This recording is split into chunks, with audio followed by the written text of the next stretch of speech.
Welcome to SecurIT, where we discuss all things cybersecurity, people, trends, and products. I thank you very much for joining us on our journey.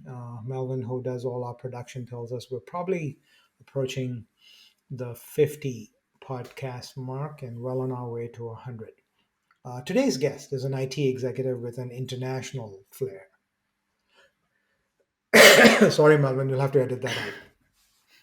Today's guest is an IT executive with an international flair, here as a cybersecurity expert on European and LATAM markets, an author, definitely a lot of international travel, honors, awards, patents. He has worked and presented papers on artificial intelligence long before it has become a fashion statement. All the way from beautiful Spain, welcome, Victor Deutsch. Thank you. Thank you, Mel. Thank you, Philip. So let's get into the middle of our conversations. We do understand that you have led a long and varied and storied career. You've represented various organizations. However, today, in the interest of disclosure, you are currently a professor. Anything that you say today does not represent the corporations that you worked for before.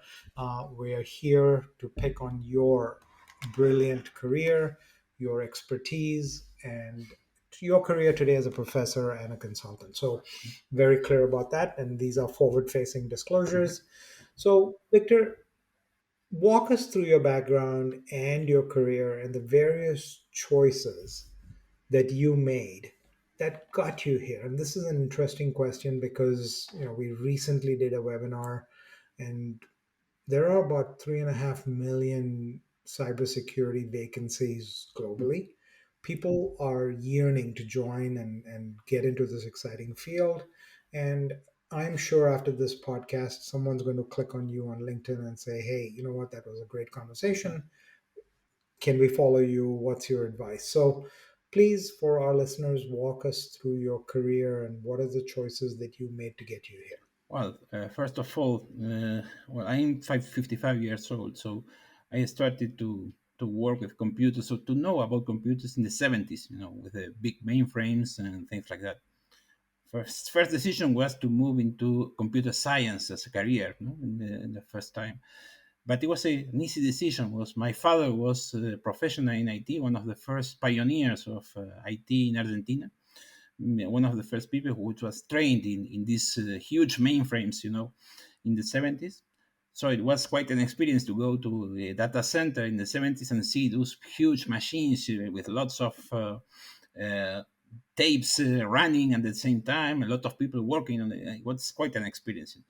So the decision was easy to move into computer science. Also, with the definite decision when I saw, this film War Games from Matthew Broderick, and it was the last step in the decision to being a professional in computer science.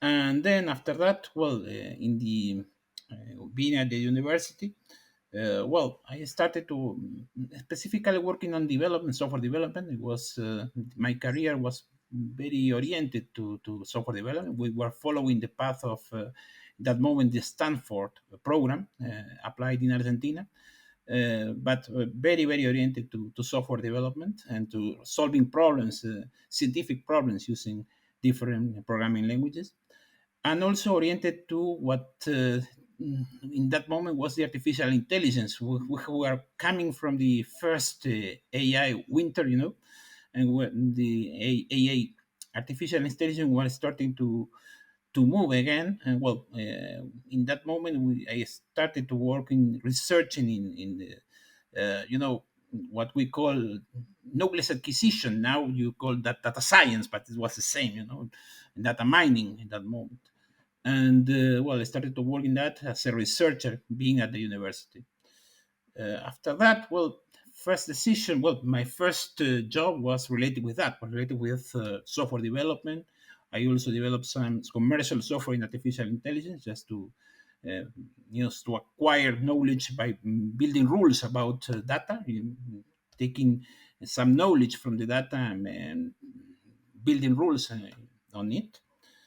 And well, the first, perhaps the first choice in the moment was to, in a moment, to abandon the career as a software developer, which was a very, you know, hard career because you had a lot of pressure, lots of time frames to finish. It had lots of. I was working with important companies like Inter-American Development Bank, Banca Nazionale del Lavoro, different international companies. But really, it was a very hard work with lots of stress in the delivery of this sort of solutions.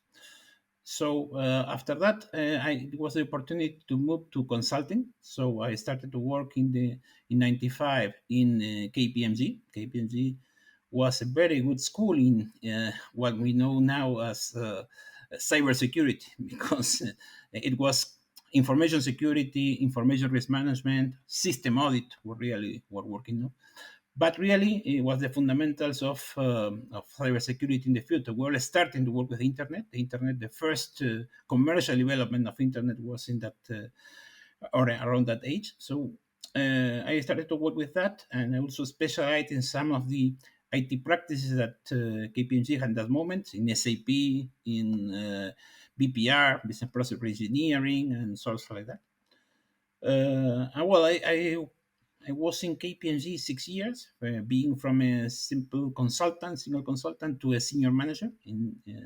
Because it was a very good moment because the firm was growing very fast, so there were opportunities. There were opportunities to grow as a professional in the company.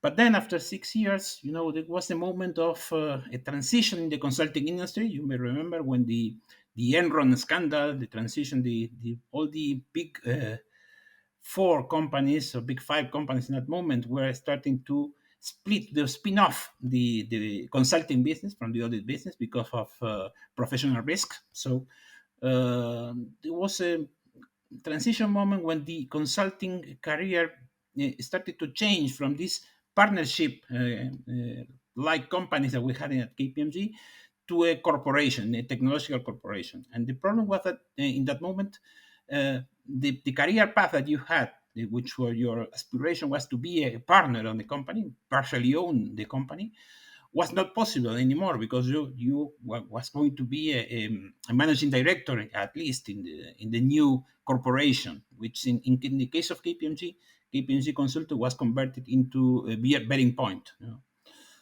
So it was not very attractive to follow this path, and there were lots of conflicts around this change and lots of internal wars, and all of the consulting companies were in the same process. So I had the opportunity in that moment, and it was another choice, an important choice, to work abroad, to leave Argentina and to work in Spain, in Telefonica. First in Miami, because Telefonica was starting a new division of B2B business, e-commerce, but B2B business, but with the basic in the Miami, because they have been very successful launching Terra, which was the B2C branch of Telefonica in the internet. So they were trying to do the same in the B2B market, and well, the base was going to be in Miami. But after 6 months of being in Miami, it was a corporate decision to move the head office of these B2B divisions to Madrid. So I came to Madrid with my family, and in the last 20 years, I have been living in Madrid. In Telefonica, I was in different areas. First in this e-business B2B area. Then I was in system integration. I was working in our outsourcing processes. Also when in 2010, Telefonica built Telefonica Digital, which was the first branch of Telefonica in the digital world. I started to work there in the eHealth area. And then my boss started to um, to supervise a second area, which was the cybersecurity area, which was a very small area, a very small division of this Telefonica Digital. But I had background in security because of my years in KPMG. So they invited me to work in this also security area, and I moved I returned to security in that moment. So I have been working in the cybersecurity area from in the last 10 years, continuously in Telefonica.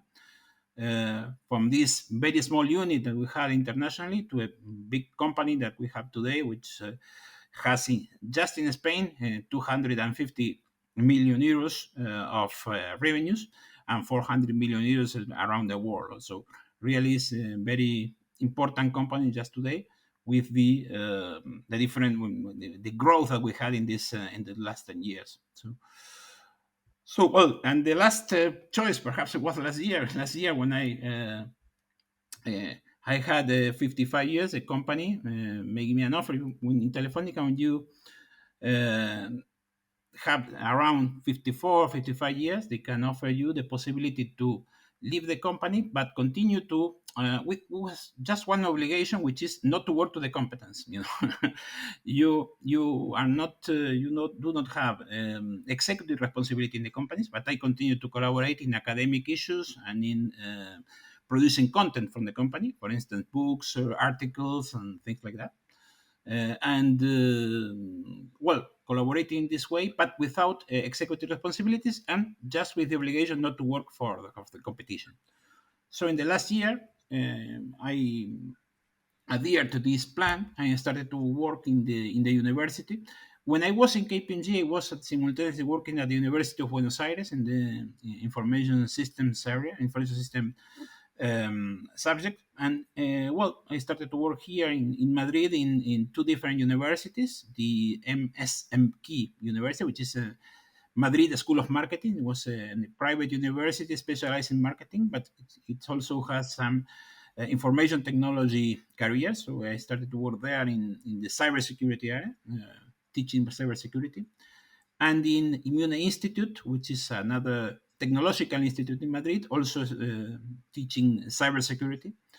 And well, also I have been working to the international university, which is a German university, as an academic writer, preparing some courses and some material for the different courses that they have.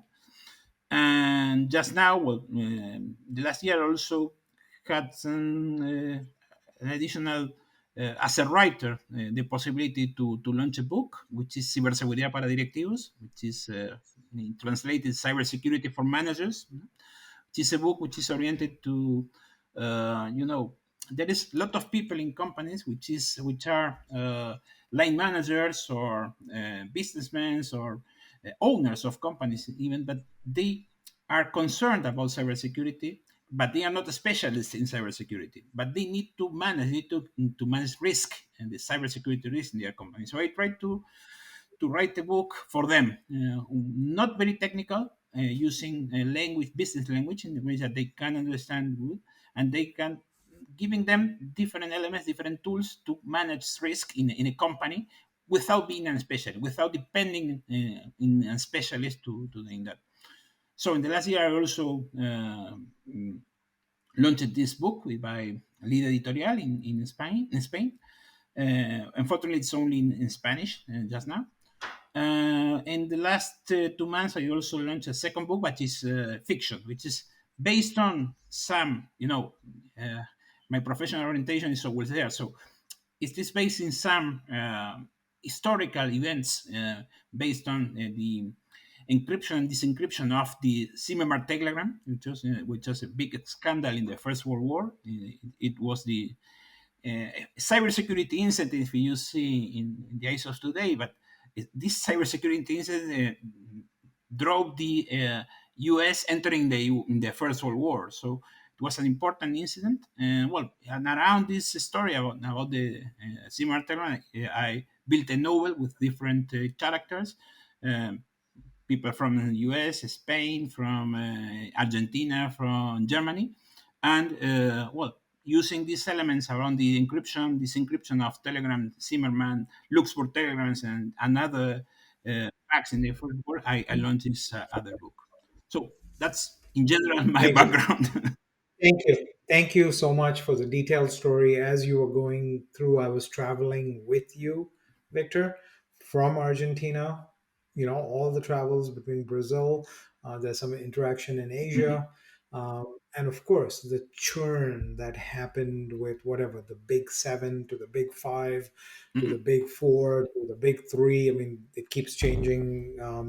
Uh, that evolution happened within the US as Yeah. well, where originally being a partner meant a lot more. And today the role and responsibility has evolved. But did I hear you right in saying, and you said that your father Hmm. was in IT before you? Yeah. Uh, so normally we compare war stories here because we've been in IT for a long Hmm. time, done the mainframe business, but in your case, you are a second generation IT person, which is fascinating. If I had to look and scan the various connections that I have on LinkedIn, half of them are here either because of Matrix or, as in your case, War Games. Right? These are movies that have motivated us to do great things. Thank you for touching on AI. Am I right in if I recollect that your AI interaction was as early as 1992 that you had prepared a Hmm. paper, and I see you nodding an affirmation that that was there today, Victor. So 92, right? And so we're almost 30 years Yeah. down or 31 years down. Today, as I'm picking up a cup of coffee out on NBC. NBC is one of our bigger and more popular channels that gives me my Hmm. news while I'm sipping some coffee. I heard that executives are now concerned that if AI is left on its own, we might have 10 years of so-called humanity left. So interpret that terrible statement however you want, but there's no doubt, right? There's people are picking sides. I mean, there's AI, and it does things beautifully, or it's going to absolutely turn out to be one of those Terminator Hmm. movies. I'm hoping that the answer is somewhere in between. Your book, and I am not going to say it with the speed and Spanish dexterity that you said, but Cybersecurity para Directivos is a great book, and it's the same things happening here in the U.S. and I like to compare because we have similar GRC concerns, Hmm. governance, Hmm. regulation, and compliance. And today, our administrations are saying, look, if you're on the management team and if you're on a board of directors, you have a relationship with the organization and a responsibility for cybersecurity. It's not Yeah. enough that you're looking at the fiduciary or the financial side. You are equally responsible for the cyber side. So it looks like these trends are global and not limited to the United States. Is that a fair assessment? Yes, yes, I think it is because normally the problem is that in the last years, there has been a very the role of the CISO in the companies growth had grown a lot, had very big importance in the company. But this that because that's why the managers do not feel comfortable to manage cybersecurity. They feel they do not know this. It's a a dark area that it's difficult to know the different variables, to manage them, to know the jargon in even in the field of cybersecurity.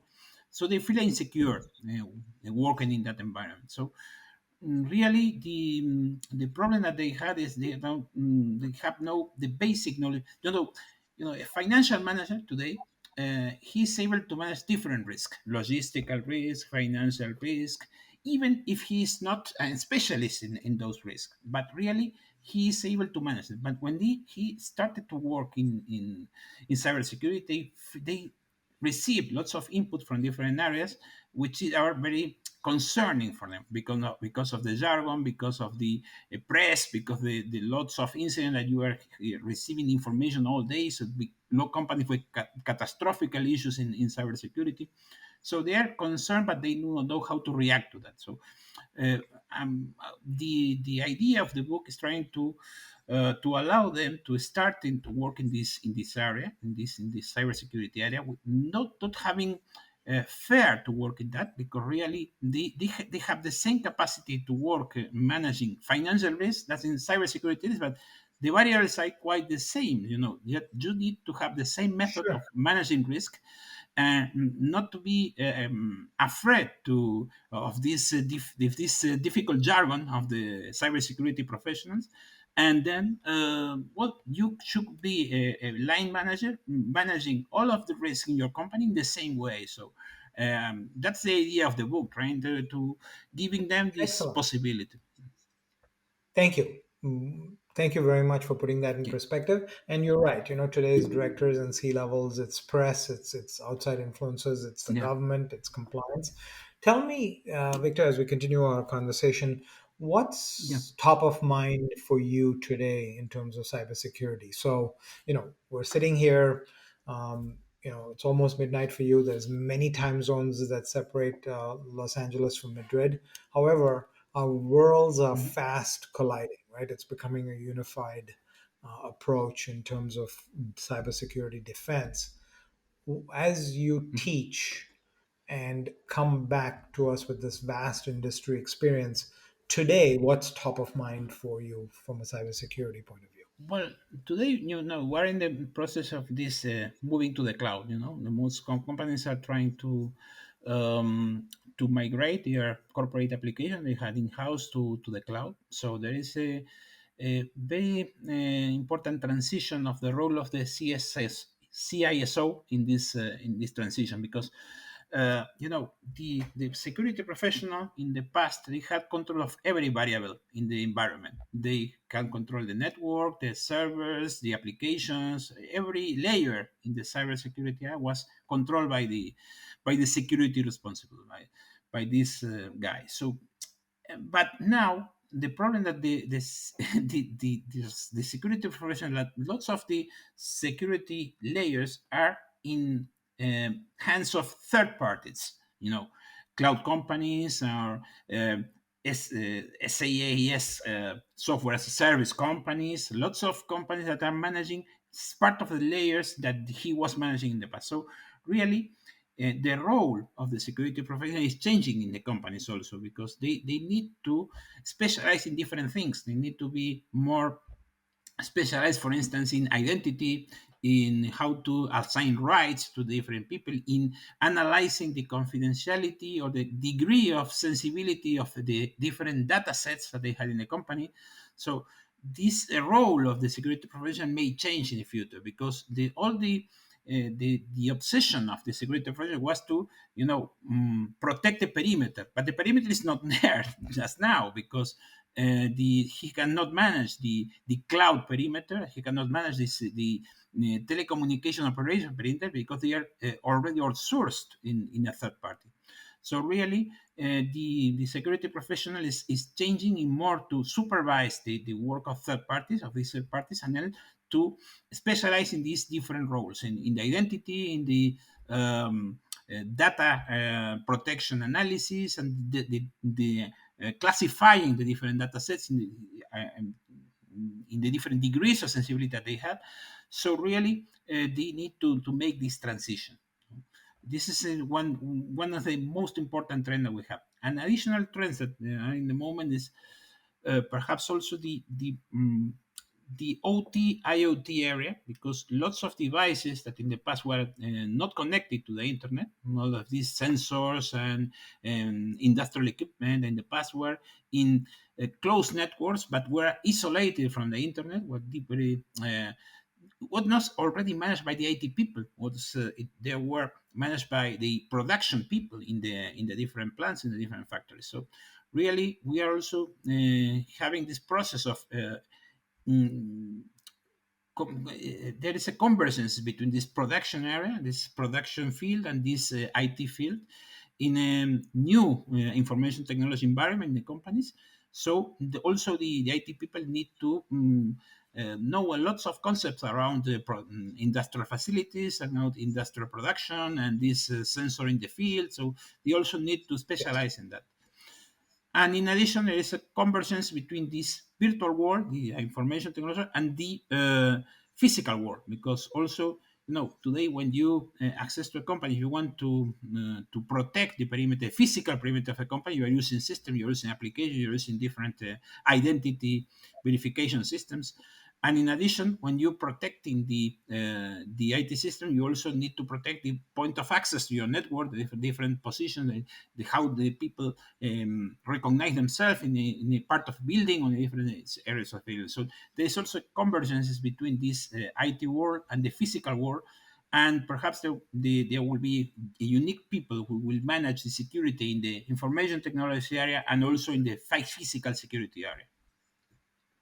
Yep, I couldn't agree with you more in terms of this. A lot of the needs that are going to happen in the next three to Mhm. 5 years, those jobs have not yet been Yeah. invented. It's constantly evolving, right? Traditional, as we started this conversation, traditional IT jobs had to do with Mm. mainframes 25 years back. Um, about 2 years back, we wouldn't have guessed that IT is going to heavily revolve around cloud and cloud security. That the insider might be sitting, in Bombay, in Manila, in Mumbai, or in Madrid, Mhm. right? So you're right. The protection is changing. You bring up a very interesting point about the convergence of the role, and yes, physical security is very important. Operational technology is important. Utilities are big. Valves and switches have to be protected. So not only is IT important, you are saying that the convergence of IT and OT is happening. I think that is very important. I mean, you see the videos of these robots in the Amazon warehouse, Yeah. right? Going to go pick up stuff from the racks. That's a lot of protection for potential hackers to be able to get into the OT piece and jeopardize the security of robots, jeopardize the security of switching systems and utilities.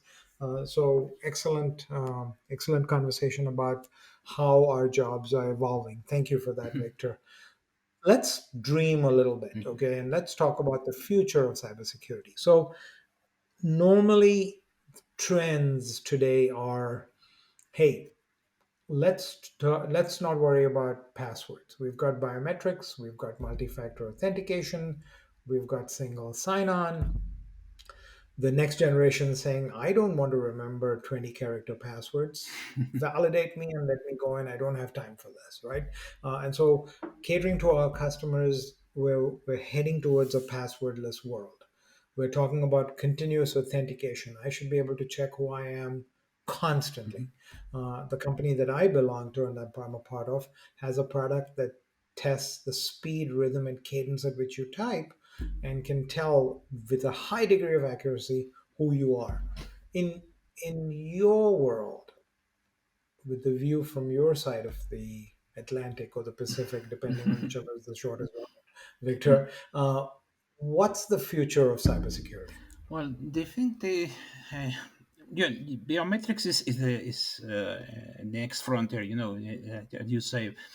In the last years, I was working in an innovation project which was called Pulse ID with this continuous authentication idea because of the using the pulse of the people, using the heart rate of the people, using some sort of sensor in the wrist in order to having a continuous reading of what's happening with the people, uh, live or not live or not living, and also having an authentication that guarantees you that in every device that you are connected to, you are always the same people. No? So, but I think it is a future, but needs lots of standardizing today. They are not. Mm, you need a lot of people working in different areas in the same standard to make this successful. Because if you do not do this, you will have lots of biometric devices from different areas to open a door, another to access to your PC, another to access to your car. So you will have 10 different biometric devices, and that's not useful. That's not practical. So really, you need to to evolve this biometric area. It's important to develop standards for the different devices. Need to connect with a unique standard, one or two standards, but really because you may have a unique biometric device, and this device may connect to different applications that you can have to need it, what the application you need to identify you as a person. In addition, the other problem, maybe in the, we can talk about artificial intelligence a lot, but really artificial intelligence in this moment is a productivity tool in the cybersecurity area, because the number of different threats and readings that you're receiving in a SOC, for instance, from a different software that you are having lots of indicators of what's happening in the internet. It's not possible to be managed by just an analyst, a human analyst. So really you need a layer of artificial intelligence to narrow these threats, and helping the people in the SOC to concentrate in the real threats that cannot be automatically managed. So really, artificial intelligence is important, but uh, the problem with artificial intelligence is today we are having the same knowledge representation and algorithm model that we had in the 70s and the 80s. The difference that we have very, you know, the real evolution of artificial intelligence is based on the CPU in the processors, because we have very fast processors. In the past, the same algorithm in using artificial intelligence take hours, and now it takes milliseconds. So really, the difference is power processing. But the models and the algorithms are the same that we had in the 80s. So artificial intelligence need an evolution. I know people is working on new models and new algorithms about that, but really it may take another 10 years perhaps to have these new models in place, because today we are working with neural networks, genetic algorithms, logical rules, fuzzy logic, the same that we had in the past. So we need the new models to arise to go to the market and renew this artificial intelligence issue. And then perhaps the quantum leap in the future will be the quantum computing. This is the most important, everybody is afraid about this, because all the encryption algorithms are based on the power capacity that we have today. If you increase your power processing capacity in an order of magnitude, lots of encryption algorithms may be obsolete in a few uh, minutes. But really, perhaps we are not really conscious in this moment how much time do we need to have a quantum computer, commercial quantum computing available for people, but perhaps more than we think. And then that will be another issue that we have to take into account in the next years, but really perhaps in a very long term. I was just taking notes, but you finished your answer much faster than I could take a note. And your point is well made about the fact that we're processing power. So, if I may gather my thoughts here, Victor, you're saying that the concepts um, and the outlines for artificial intelligence really have not changed since the 70s. What's changed is the processing power, which is an interesting thought. You're also saying that quantum computing, which I don't know, we're on the threshold of or the doorstep. I hear updates almost on a daily basis, which sound like they're going to bring in tremendous and exciting potential to computing power. I mean, even without quantum computing, today we need a minimum of a 20 character Yeah. password to be able to hold it good for a year, right? We're not even talking 3 to 5 years. We're saying a year, that with the power we have today, a 20 character complex password can be cracked easily. And I hear you loud Mhm. and clearly. You're saying that these are orders of magnitude change the moment quantum computers come in.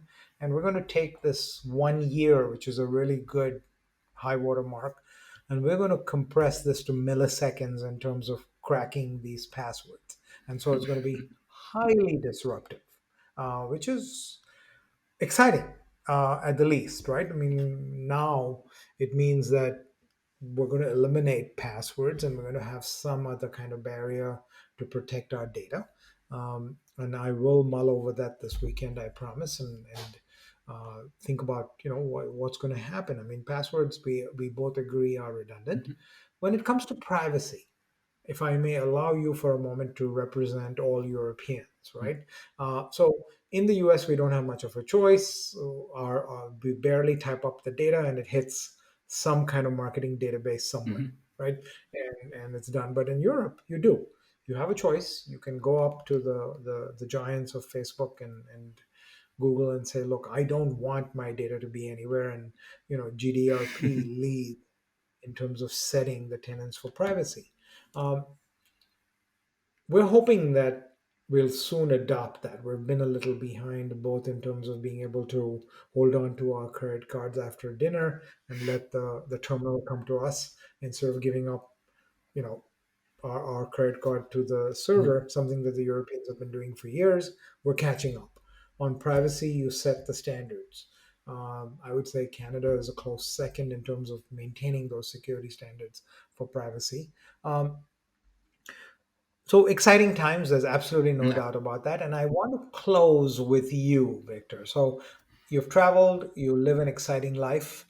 Um, Tell us a little bit about your relationships, the human influences on your career, your family, your mantra, and your core values, please. Okay, I think my main influence in my professional career perhaps was in KPMG.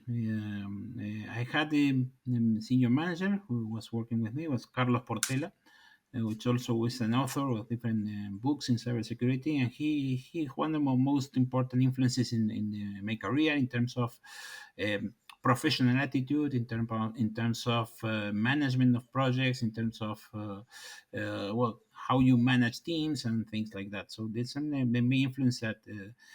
He was a manager with lots of experience when I know him, and really I also collaborated with him in the university, and was my main influence in the general management, of a job in cybersecurity or in different information technology areas.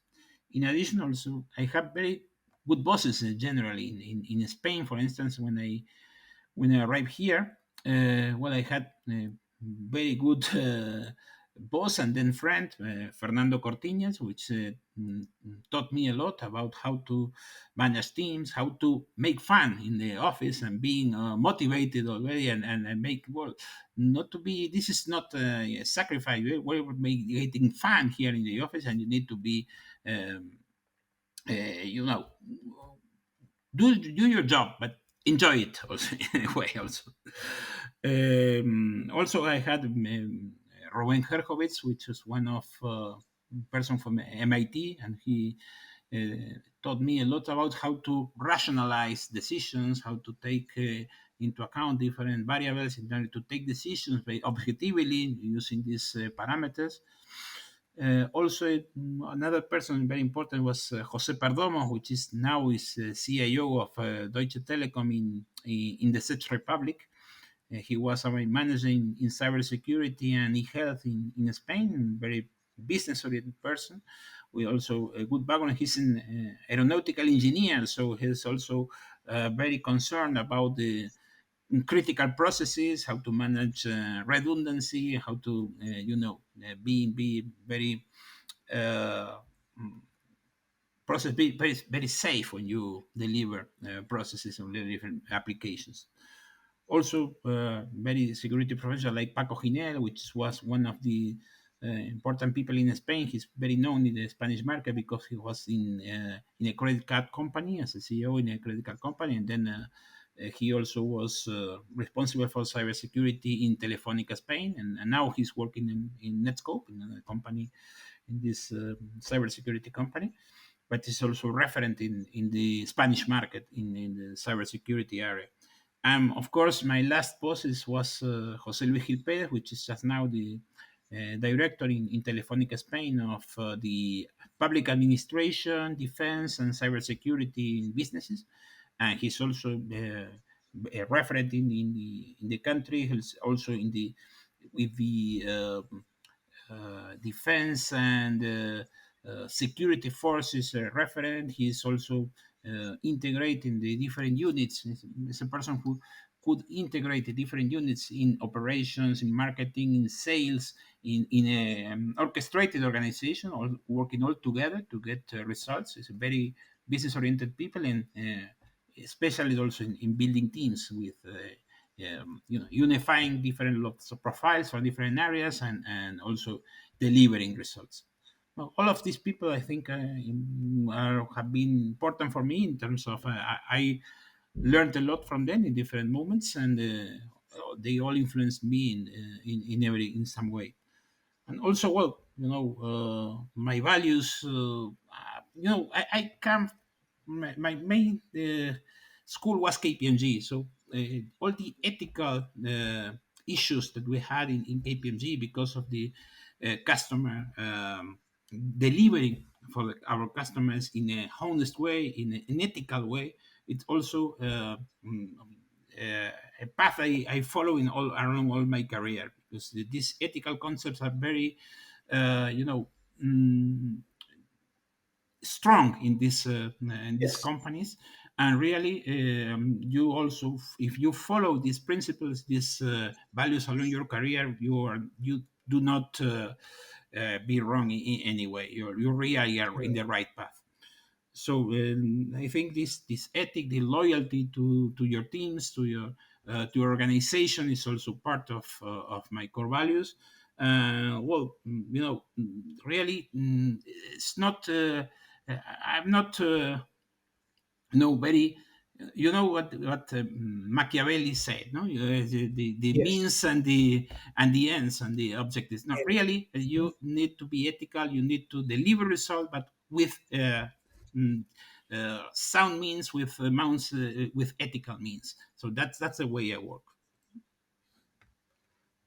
thank you very much. So, obviously, thank you to both the Jose's who have influenced you, and Carlos, and Fernando, and her direct from MIT, including the CEO of Mhm. Telefonica. So great influences. Thank you very much. I mean, it's interesting how you talk about KPMG and the ethical influence on your cybersecurity career. That is a very interesting intersection and confluence. And Victor, sincerely, thank you for being an ambassador in cybersecurity, for training the next generation, for spreading the word among C levels, and for creating awareness. So, thank you very much for being here. And thank you, ladies and gentlemen, and our listeners. Thank you for joining us on this episode of Secure IT as I continue the cybersecurity discussion with customers, vendors, end users, employees, and professors from Spain, helping us learn from their insights, knowledge, and experiences. Make sure to follow this podcast wherever you get your podcasts from. Please do direct message me on LinkedIn, Twitter, and feedback with questions, comments, and we'll even take some kudos or compliments. Thanks again, everyone, and see you next month.